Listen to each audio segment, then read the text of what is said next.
Okay, now we're recording. All that gold is gone. Oh, it was gone.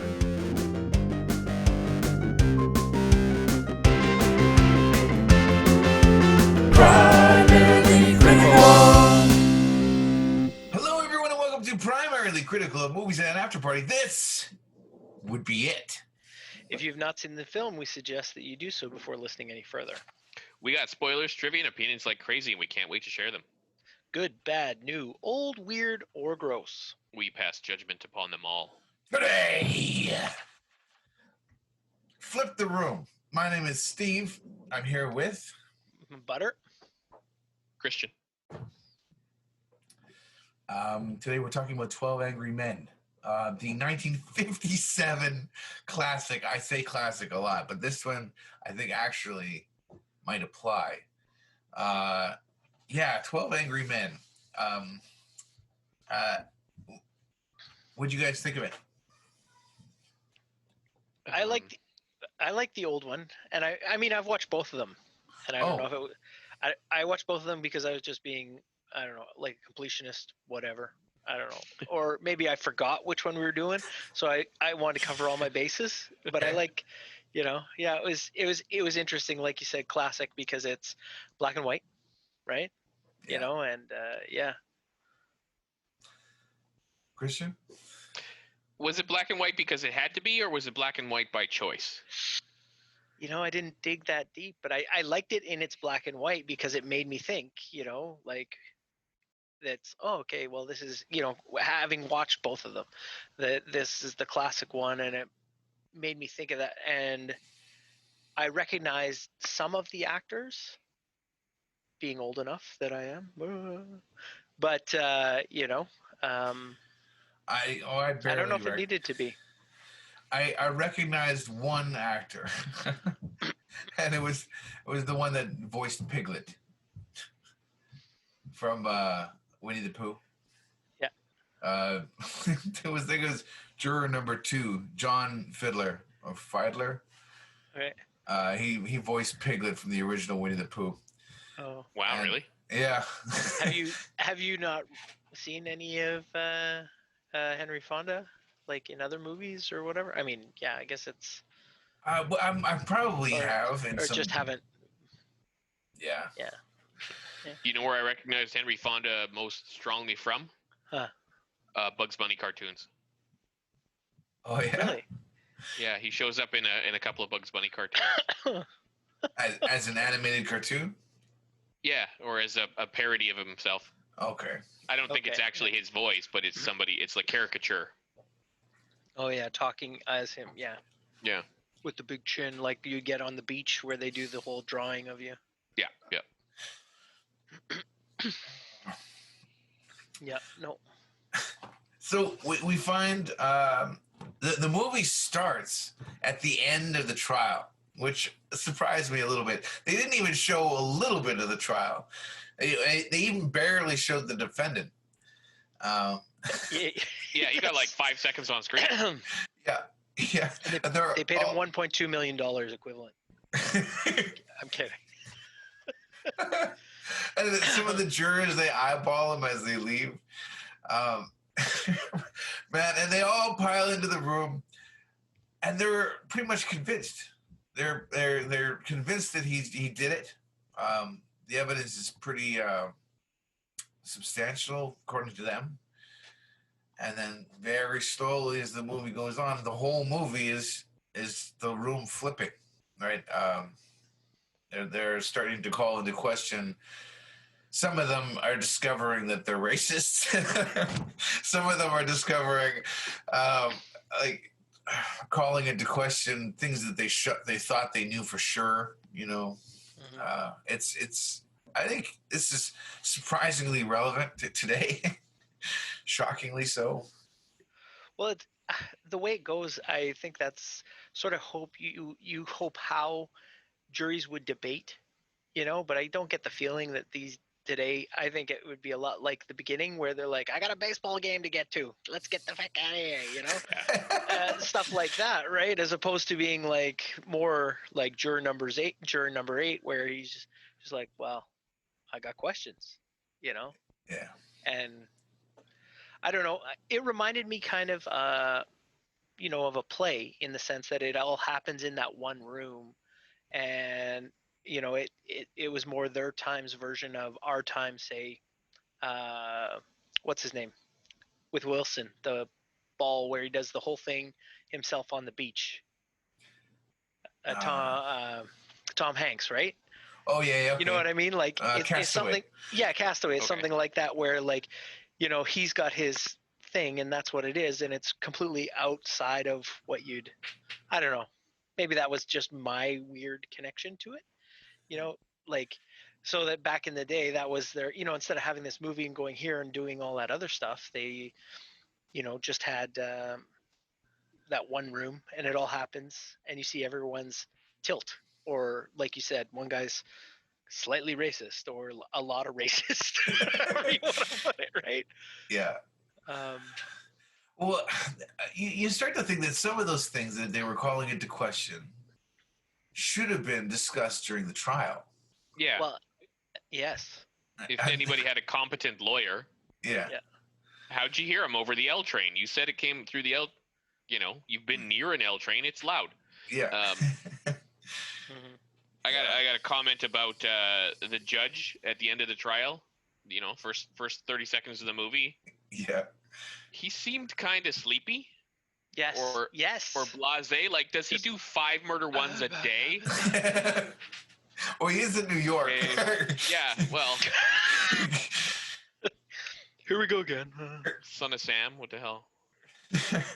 Yeah, he's got that glass of water. I remember him having a glass of water, and he rubbed a spot on his desk like he was distracted. Yeah, you guys should go off and find out if his kid should get the death penalty or whatever. I don't. Okay, see ya. Take it very seriously. He was like that. He was literally like that. Like, I got better things to do with the money that I'm earning right now. If you guys could wrap this up really quick, that'd be great. Yeah. Oh man. I like that almost one of the last shots of the movie was the knife there. That juror number 8, he went out behind. He didn't want to get caught with it. He left the previous day and picked it up in the neighborhood. And he did some of his own legwork for his job as a juror. Yeah. Well, he did a better job of defending the guy than the public defender. Yeah. So. Well, yeah. The defense lawyer or the prosecution lawyer would have asked him those questions and said, "Okay, we reject this juror. Get us another juror." Also, there was a newspaper in the room. Yeah, when you past it. Usually they're cut off from outside news because they don't want the reporting on the trial to influence the jurors. Yeah, there's that. I don't know. Maybe that paper was old, like 2 days old, and it wasn't the current news wasn't in that paper. No, he was reading the stock section. Like, what would be the point of 2-day-old stocks? Anyway. Yeah, I've been called to jury selection, but I've never been in a jury. Have you guys? No. I haven't even gotten. I hadn't even gotten a letter or anything. Yeah, no. In a situation like this with the death penalty, I mean, I guess the obvious question is, is the sentence going to affect you deciding on whether somebody's guilty or not? Because they knew before going into the jury room that they were going to kill this guy if they convict him. Mm-hmm. Yeah, you should know the potential, but I don't think it would be cut and dried most of the time. Yeah. At least here. I mean, you might get 25 years, you might get 50 years without parole or something like that. But that sentencing comes after the jury decides a verdict.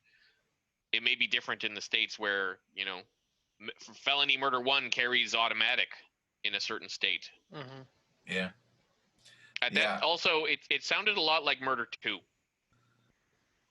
Yeah, because it wasn't premeditated, right? It wasn't premeditated; it just happened. Yeah.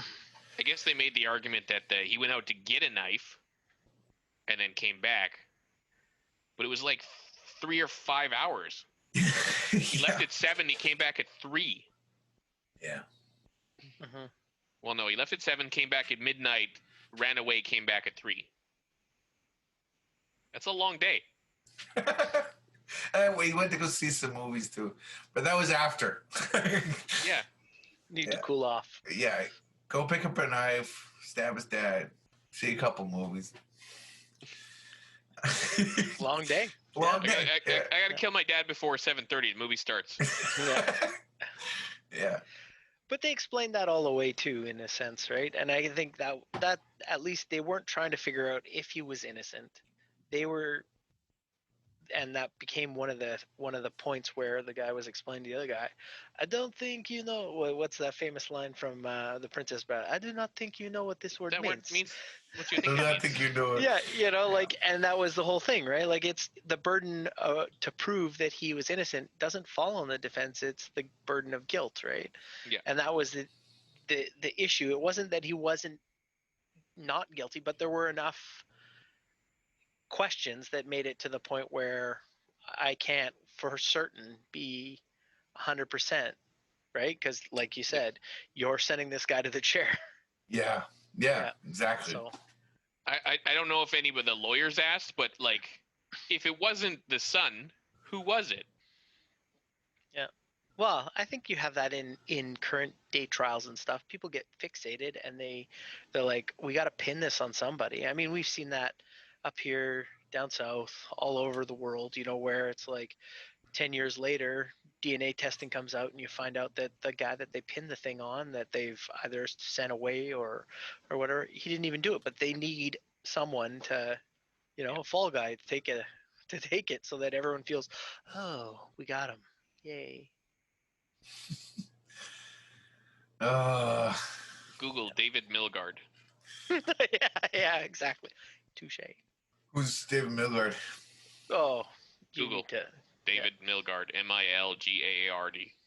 Oh man, okay, the name rings a bell, but I'll be like, he was wrong. He was wrongfully convicted. He went to prison for 16 or more 16, years. Yeah. DNA testing eventually exonerated him. He was released. But even though and we're getting away from the topic, but whatever. This is right on point. I think They tried to get him from where he was to where the murder happened within the time frame, and the cops did it with their car at the time, with the sirens blaring, burning all the lights, and they still couldn't get there. It would be like the old guy walking to the door. He didn't do it in 15 seconds. Yeah. So it was that kind of thing, but it still went ahead because they needed to convict somebody. They needed to convict somebody. Yeah. Yeah. God forbid it's something random, God forbid the guy fell on his own knife or something. Yeah. But that's what I liked about it. They did that whole thing. They weren't trying to prove that he was innocent. They were just proving that there was doubt, right? Like, from the switch. Oh, the one thing that bugged me was the switch knife, because it was an older, right? Switch knife. Yeah. Switchblade, for the love of God, right? And then, all the other things. So that one by one, they just boop, boop, boop, boop, boop, boop. Yeah, well, that's just it, right? I mean, it's hard to convict somebody of murder. I think it should be, right? And you got to wonder, how many times has the jury in real life gone out and then gone to deliberation, and then somebody or a group of somebody's bully the rest of the jury into conviction, right? Yep. And then somebody gets the chair, Yeah, because they're hungry, or they want a baseball game, or they're tired, or it's hot in the room. Yeah. Which, and they can't get the fan to work. Oh, because he's one of those people. Yeah, and then you got to close the windows because the rain's coming in. Yeah. The frame's just swelling. Yeah. Was there? What's the reason behind 0 character names until the very last, 90 seconds of the movie? Well, it's anonymous, right? Jury duty. I mean, that's what I took away from it. Yeah, I guess they're just trying to make you feel like you could be in the room with those people, you know.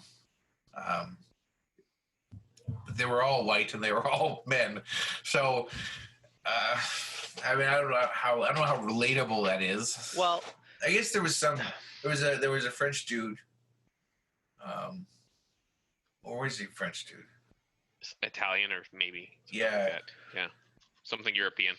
Yeah. Actually, I got a weird. So George Voskovic was the actor's name, and when they were doing the end credits and they showed everybody's face before they put their title at the bottom, right? The actor's name at the end. Yeah. Everybody else had a moving piece of film, like just a short, still study, but it was still film. It was moving. He got a still picture. Oh, okay.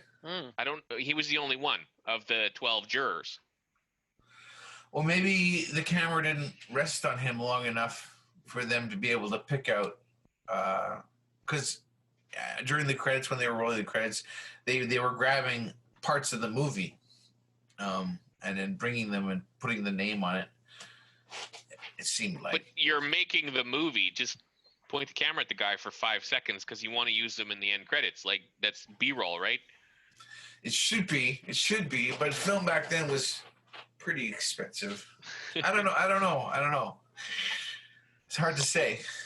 It's also come like on, he's juror number 11. Like, how important, really? well, juror 12 got a 3 second shot. Yeah, well, that's Robert Webber, so of course. Who's Robert Webber? Juror 12. I don't know. I don't know that. Yeah. I don't know either. I don't know. Neither do I. I'm going from the crib sheet here. 12 minutes to. I know we're not comparing, but because I did watch the other one, the one thing that I did like about it is they brought it more up to date in the sense of, as opposed to just having, and I mean, this one was done back in 57, right? Yeah. So, yeah, you had a bunch of white guys.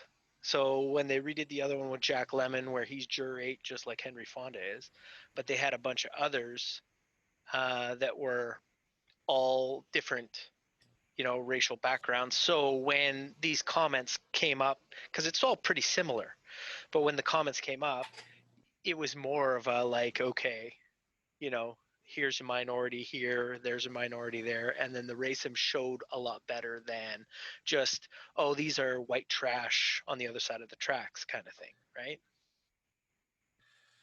Yeah. I read somewhere that the defendant in the 57 movie was Puerto Rican, but I don't think they specify. No, they don't. But yeah, when they talk to the other guy, he is also Latino, right? Because he's like, well, I grew up with trash in my yard, and I've been in a knife fight. This is how you use it. Yeah. Yeah. He had it all planned out. Yeah. Yeah. I don't know. Should we get into this trivia? Sure. Maybe it'll spark more conversations. I usually read the first one and the last one, but those are the longer ones. I don't know. Oh. You printed the sheets. I mean, you put them in that order. You dug this grave. Do I look like I planned this out? You're always such a diva, Steve. You got to get the most time. All right. You need your word count to be top. Feel free to take over. At the beginning of the film, the cameras are all positioned from above eye level and mounted with wide-angle lenses, and to give the appearance of a greater distance between the subjects. As the film progresses, the cameras slip down to eye level, and by the end of the film, nearly all of it is shot from below eye level, and using close-ups and telephoto lenses to increase the encroaching sense of claustrophobia. I kind of felt the opposite, that the room, as they moved down, the room got bigger. When they first shot it from above, it seemed like they were all little ants crammed into a box. And then they got more and more space as the camera tilted lower.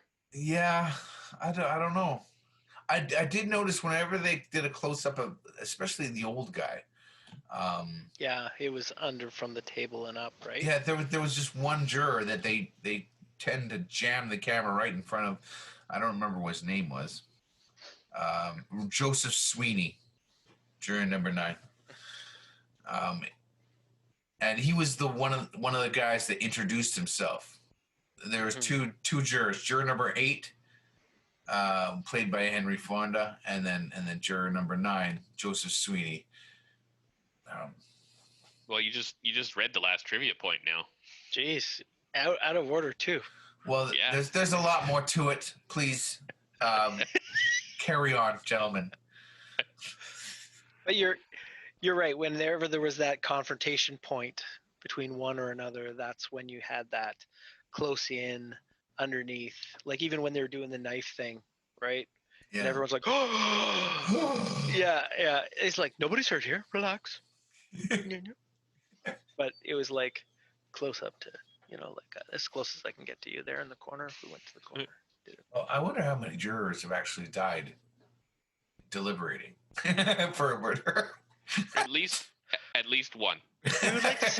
We would like to see the murder weapon, the gun. Oh, does it work?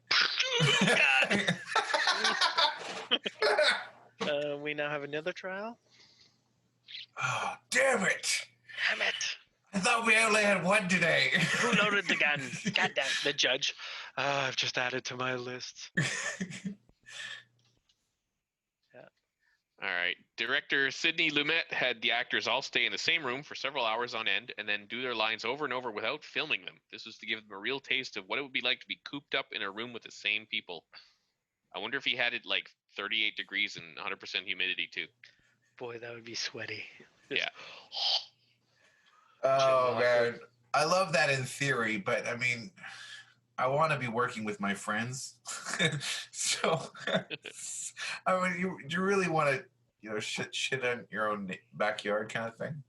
Anyway. Well, you know what? Getting paid really softens the blow. Yeah. Yeah. I'm sure. Yeah, no kidding. Okay, Juror 8's reenactment of the old man witness walking from his bed until the time he opens the front door is timed at 41 seconds. In actual movie time, it takes 31. I don't know why they would do that. I mean, it's still twice as long as the person claimed it was. Yeah. And I mean, we can all watch the same clock. Why wouldn't you just say 31? I don't know. Maybe it was 31 in the script and the guy messed up. That happens sometimes, when you're talking continuity errors or whatever. It'd be like, yeah, I guess 40, 44. The line says 41, and he took not enough time to get there. Mm-hmm. Yeah. I guess nobody was counting out seconds to him. Oh, man. This is why they hire a specific guy called the continuity guy. They do that now anyway. I don't know if they did it for this movie. 57? Was it around then? Yeah. Just for this movie. They I wonder who's going to read the last one. Only 2 jurors were identified by name throughout the film. Juror number 8 named Mr. Davis, and juror number 9 named Mr. McCardle. All but 2 were identified by job or profession. Juror number 1 is called high school football coach. Juror number 2, bank teller. Juror number 3, back and call, who owns a messenger service. Juror number 4, stockbroker. Juror number 6 is a painter. Juror number 7 is a salesman. 8, architect. 10, garage owner. 11, watchmaker. And 12, advertising exec. He was annoying. I can't believe he was doodling. What else did he say? Like, let's see if the cat pukes it up or something? Or yeah, let's put it out on the porch. We'll put it on the porch and see if the cat laps it up. Yeah, that's right. He was also talking about let's run it up the flagpole and see if anybody see who salutes. Yeah, see who salutes it. Crazy. Yeah, he's an ad man who thinks very highly of himself. Yeah. Yeah. Okay, so you've watched a classic, a must-see movie. Did you feel like it was a must-see movie? I did. I really liked the movie because I felt it touched on all the sort of things and all the things. You know, it touched on all different aspects because there was one guy that was thinking he's guilty for this and guilty for that and guilty for that, and I really liked that aspect. It wasn't all just this is the reason. You know, even one of them was so personal that it was, you know, the way his son had treated him. So he was envisioning his son in the, you know. So I mean, for me, it was yeah.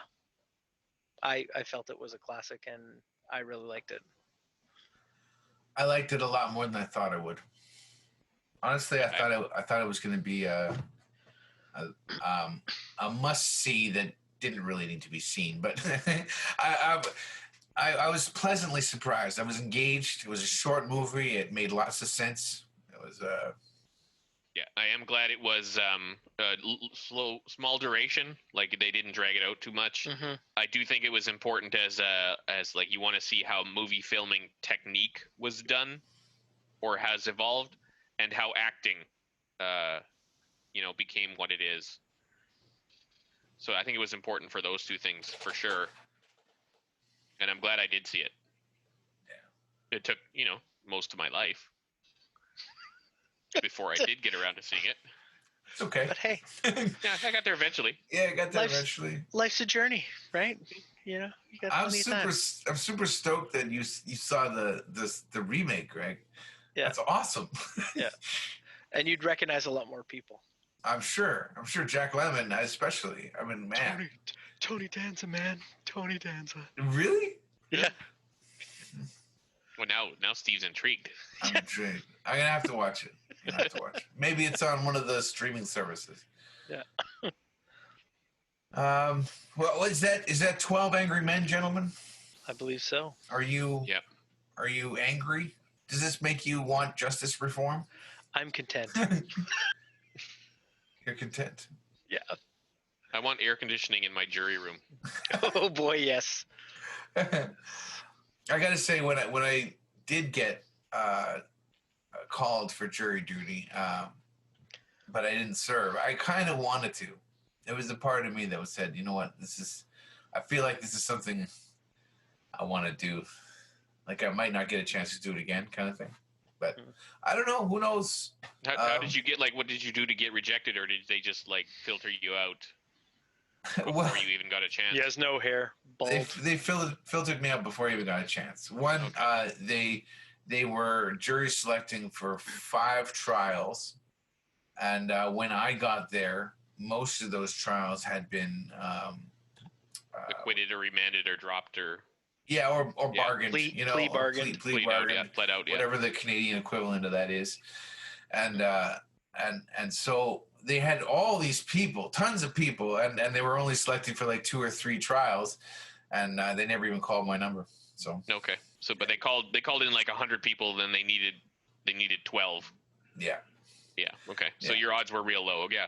I'm content to participate in society by voting when necessary, and that I don't need to do jury duty. But I'll vote whenever I can. Yeah. Did you get paid for that day going out there? Probably. Because you get paid for jury duty, but I mean, do they take into account the selection part, or? I want to say that they would have given me something if I asked. Okay. They probably would have given you bus fare or parking. Yeah. But I never bothered. So. Yeah. It's like $15 to park downtown. You better ask for it. It was a long time ago. Yeah. And I had other things on my mind. How do I get out of this? Yeah, well, I was working in a place at the time where I wasn't sure whether they were gonna keep up their end of their government obligations. Yeah. Am I gonna have a job tomorrow? We'll see. We'll see. Yeah. If we forget about you by the time you're done, then you're shit out of luck. Yeah. All right. So next Monday at noon, we're covering The Gentleman. Greg, this was your pick, sir. Yes. Without spoilers, please tell us why you picked it. partly because of the director and partly because of the actors in it. There are a couple that I like, and I also like Guy Ritchie in general, his films. So hopefully it was a fun romp. We'll see. Awesome. Awesome. I can't wait to talk about it. Christian, can you wait to talk about it? A little bit. Well, we won't be waiting long. Check out PrimeOfTheCritical.com. We got all our podcasts there ready for you to peruse at your leisure. We got the YouTubes, we got the Podbeans, we got we're on Twitter and Instagram, and we got everything going on. There's merchandise. There's merchandise. We have shirts and sweaters and bags, and coffee Always mugs. shill the merchandise. Yes, that's right. You know what? We don't get advertising, and this is a good way for you to support us and also get something. Win-win. And we don't feel like we're begging because you're actually going to get something. Have a great day, and we'll see you then.